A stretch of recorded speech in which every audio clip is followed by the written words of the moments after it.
කවුදර ඇමරිකාවේ පොප් ගායකයා අවුරුදු 100කට විතර වැඩියෙන් ඉඳ හිටියේ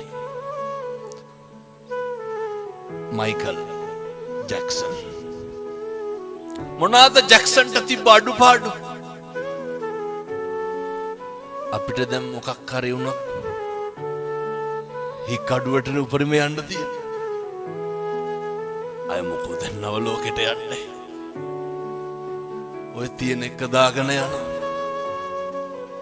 මයිකල් ජැක්සන්ට මොනවාද නොතිබ්බේ?